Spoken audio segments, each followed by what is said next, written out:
Hey guys, welcome back to Micho Makes. My name is Micho. I like to make stuff. Today I've got part number 53 of the Toyota Sprinter Trueno AE86 by DeAgostini. This is the 1/8 scale massive model that we're building together. Without further ado, let's just jump right into this one. Alright, starting off, we got our cover here. We've got another half box. We've got our set here, and as you can remember, we've got the under part of the dashboard there too as well. Looks like the glove box and all that. A lot of accessories down there too. Oh, looks like the radio too. And we've got the magazine. All right, let's take a look at the magazine here. Another installment of the AE86 Rivals series here. Let's see here. I want to double check and make sure that you guys can actually see this here. It looks like a continuation of the one that we saw last week. Or, yeah, was it last week, right? The March. I think the Nissan March. Again, really cool little hot hatch they had here at Nissan. I had to make sure that you guys, it's not blurry. And let's take a look at this engine here.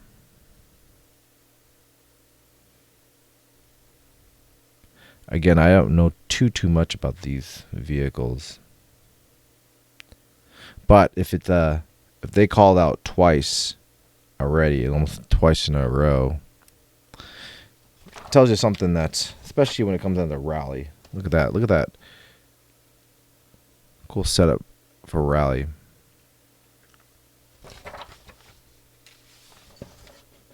Oh, I love these pictures here. These water pictures that they have for rally cars sometimes. So cool. Where you see the rooster tails kind of coming off the sides.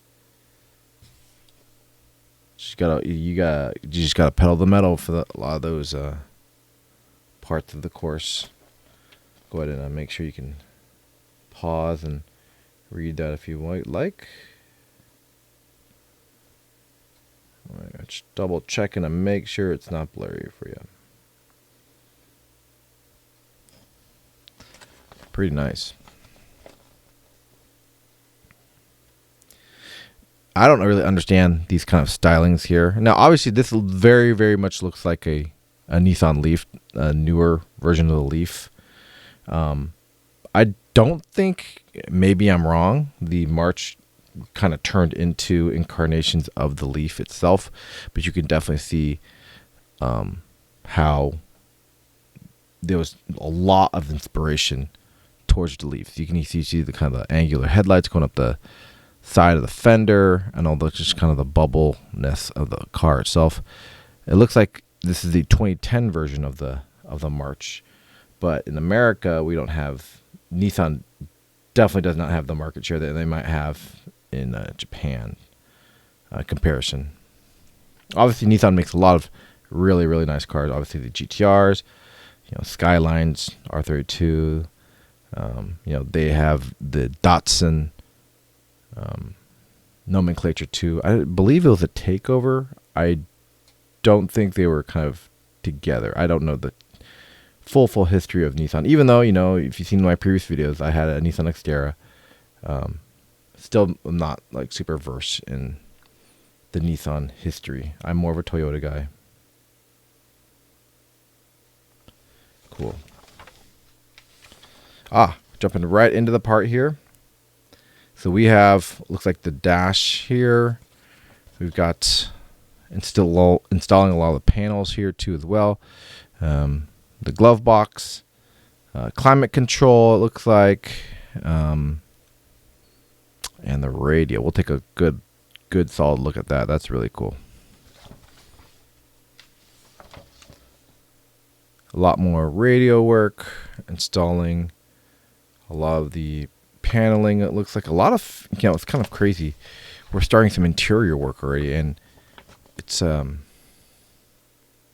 it feels like we just did the engine not too long ago. It's actually a pretty long part. So it looks like we are just getting the dash mostly made this week, which is great, but we are not installing it on the vehicle. So without further ado, let's just jump right into the part here. But actually, let's take a look at this before we do that. Let's take a look at this. It's got an EV, electric vehicle. What is this thing?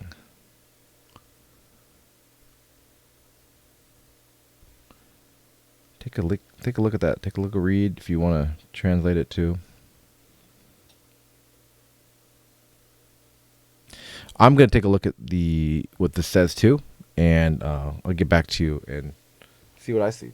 Okay, so this really kind of goes over the evolution of electric vehicles and the kind of how it's really become mainstream. And I guess this is a model of electric vehicle from the Tokyo Electric Vehicle Company back in 1947. See the date right there. But it's funny, they actually call out right here bans of sales of gasoline vehicles and the dates about when they're going to be doing that. And you can see, like, this is in America, like 2035, New York and California, 2035, they're going to be banning the sale of new vehicles for gasoline vehicles in those states.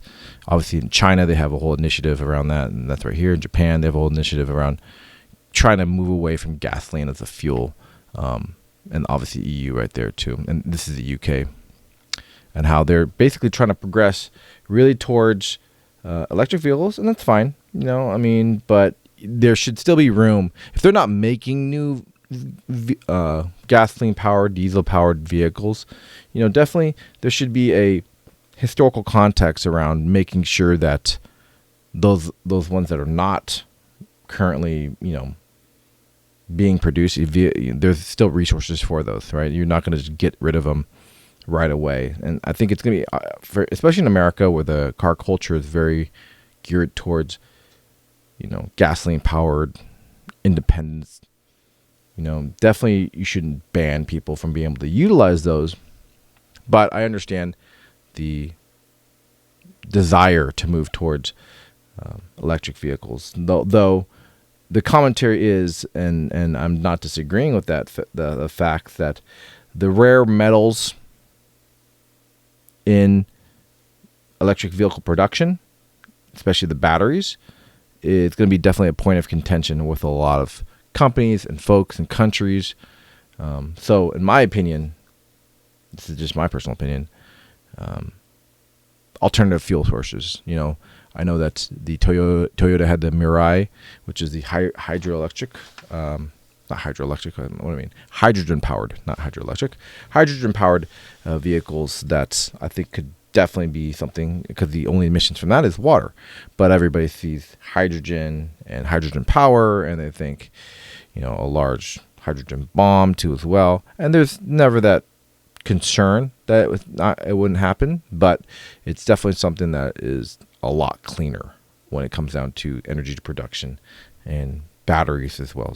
So anyway, sorry about that rant right there. We'll go ahead and jump in the part right now.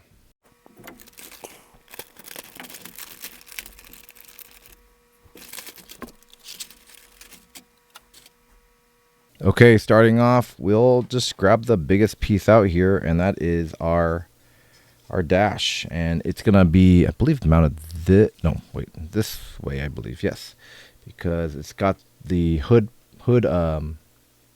opener right there.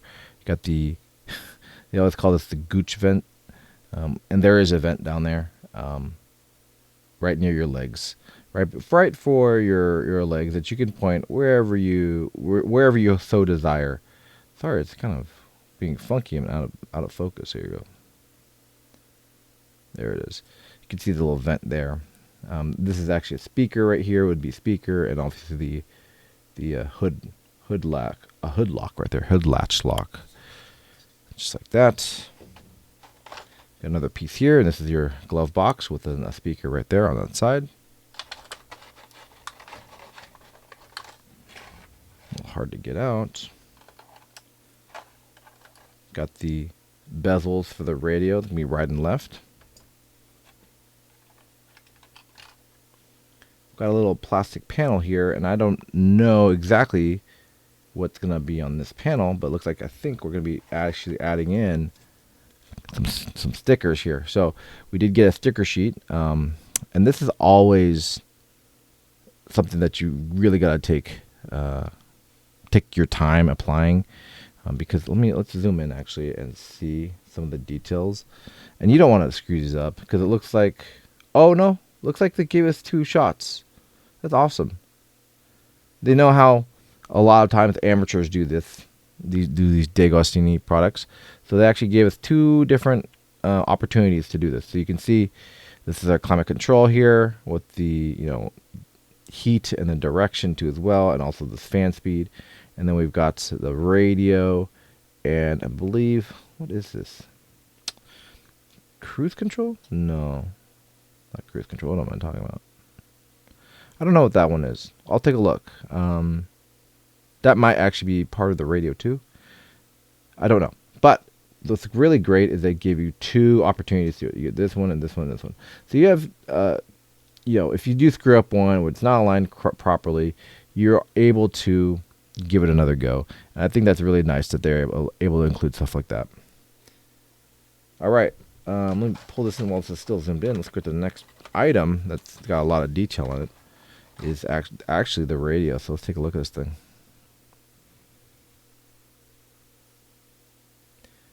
Wow, what a great casting too. You can see the detail actually in the buttons here. It looks like did they have CD players back then? I don't even know. It looks like it's a CD player slot. It's very strange. Obviously this is the radio here. This is the vent. Another vent here. Not a vent. These are actually, this is not a vent. These are just kind of accessory displays. On these ones, the grill, you can actually pop these out. And then this is the climate control right here. So this is going to have a sticker on there. Oh, that little piece, that's probably the ashtray. I believe this is an ashtray right there too as well. Really nice piece, but it is plastic. What's next?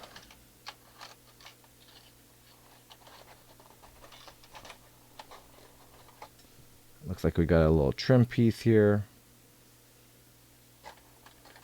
Another trim piece right here.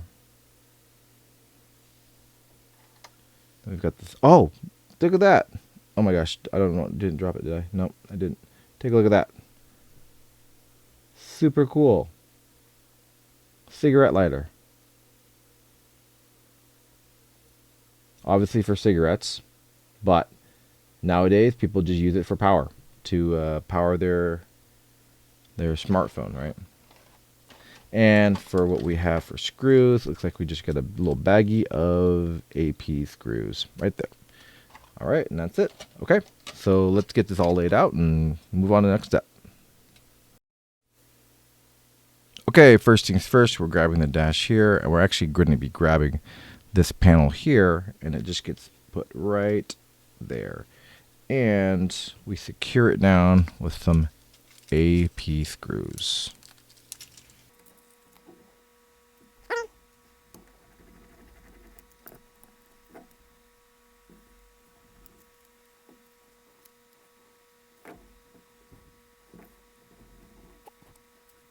Okay, that panel is done. It's all screwed in. And then we actually take this other small red panel here that we had, and we're actually placing it right here. Yep, that looks good. And then we just secure it again with some AP screws, or just one AP screw. You can see the little finish is not like super great down there. You can see that. It's okay. It's going to be under the dash anyway. You're really not going to be able to see it. All right, next part is we're taking the glove box of here, or at least the panel of the glove box, and gets placed right there. And obviously secured with 4 AP screws.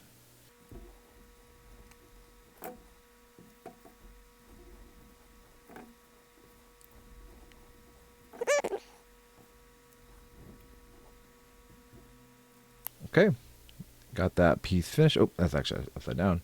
Got that piece finished there. And the next step is actually applying these stickers. So this is going to be, I'm going to zoom in a little bit so you guys can see, but we'll do my best to get these applied.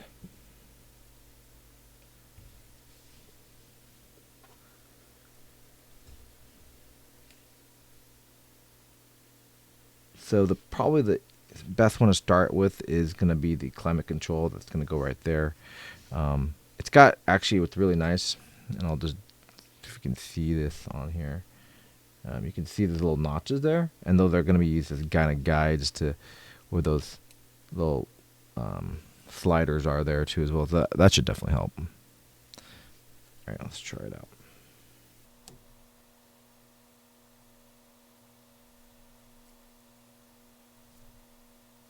I'm not too sure how you do this without tweezers. They do give you some tweezers, but those tweezers that I got from the kit, not good. I don't know why. Maybe they need to be bent or set correctly. They're just not that good.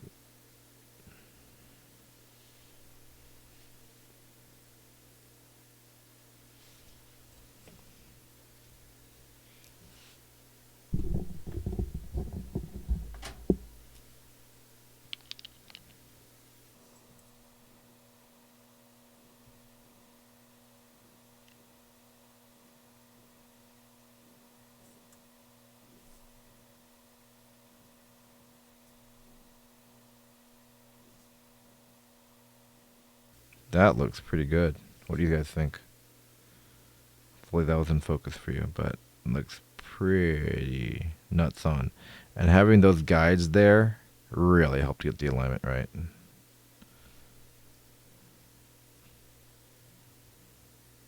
Gosh, that looks really good. Cool. Next one we have here is going to be, let's see here. Okay. Okay. So we've got, I believe this one right here. It's kind of yellowish one. I'm trying to figure out what the heck that says or does. It might be the tape deck. Yeah, it's a tape deck, I believe. Right there, and then that one goes right inside there. So we'll try that one next. Get an edge in this. There it is. Actually, let me get this in position this way.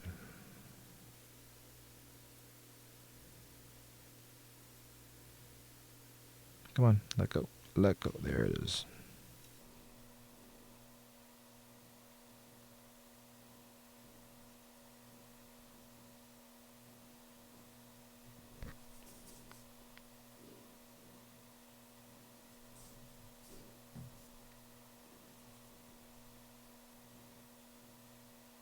How's that look? It looks pretty good, right? Cool. And the last one we need to install is the radio, and that goes right between these 2 points right there. Boom and boom, these 2 points right there.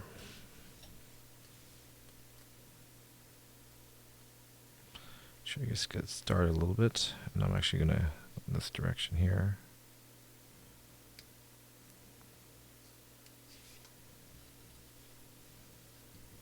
Make sure that's in focus for you so you can see it. Oops, I just want to make double, triple check, make sure it's in focus for you. That looks good right there. It's supposed to go right here. Which is strange, it's supposed to go right here. But it looks like it fits between these buttons.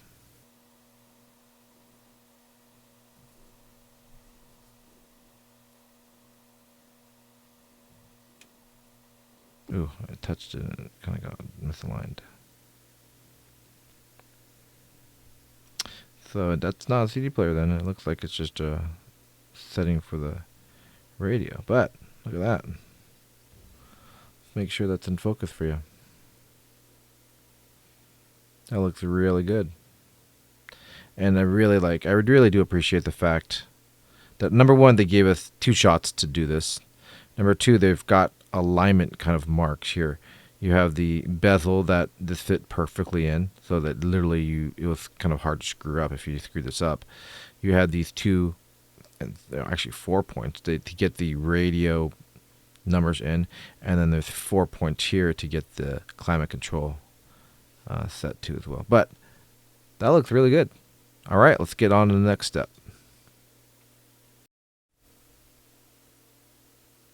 Okay, next step is just to get the ashtray kind of front on there. So it just is actually just a push on. There is a up and down because if you can see that they are just a little bit different, but I believe it's just like this. Am I doing that right? I believe so, yes. That looks good. Okay, that's the ashtray inserted. And then we put the right and left bezels on. You got right here. Goes like this side, I believe. Just like that. And the other side, just like this.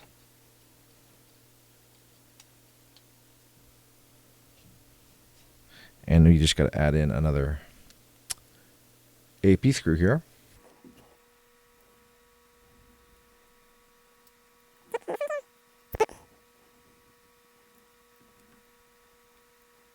Looks good. And last but not least, cigarette lighter. Try to get this aligned nice because it's upside down right now. You can see that. Get this turned around.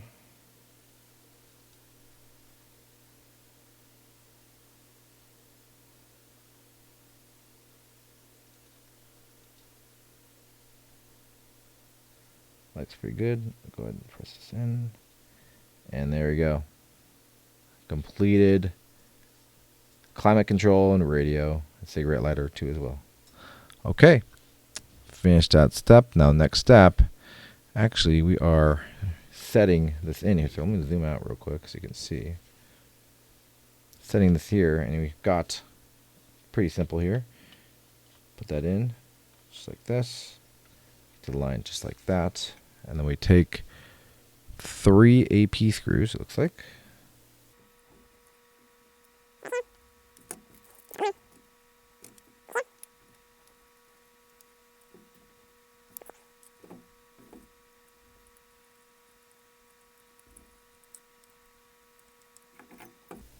All right, take a look at that.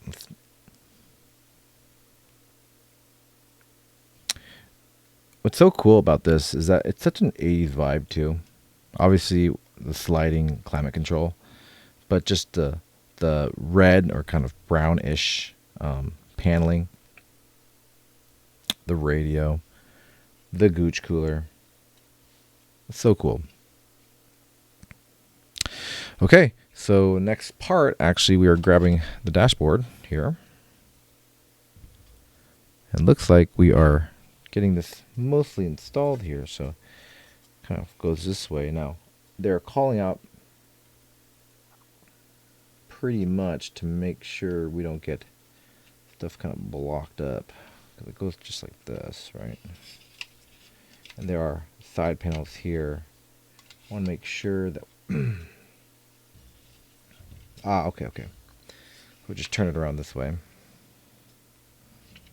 And we'll make sure that this doesn't get cut off with anything. But we've got 3 screw points there, and there, one in the middle where we put that bracket. So we just gotta kind of put this in the back. And then 2 on the sides. So just gotta get these aligned on the sides. The one in the middle. Just like that. Alright. Looks pretty sick. Alright, now take some more AP screws.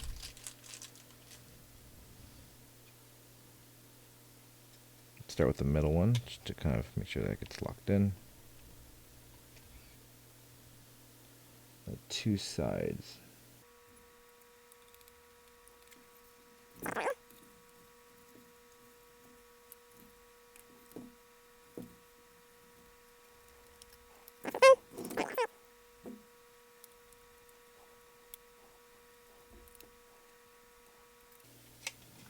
Wow, let's take a look at that. Just bask in it just a little bit.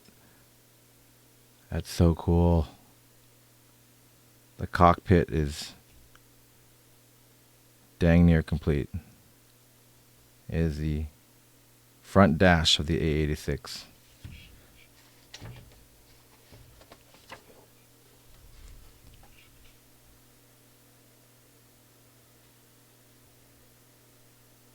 Oh, actually, I was just checking out the instructions. From what I can see, we are done. Getting the radio done, the paneling on the front, including the glove box, getting this all bolted together. Wow. It's such an iconic piece. If you've ever driven one, an 86 or sat in one, or even just seen some pictures online, you'd recognize this dash pretty easy. I know that there are definitely similarities with the AW11 MR2 because it was obviously the mid-engine version.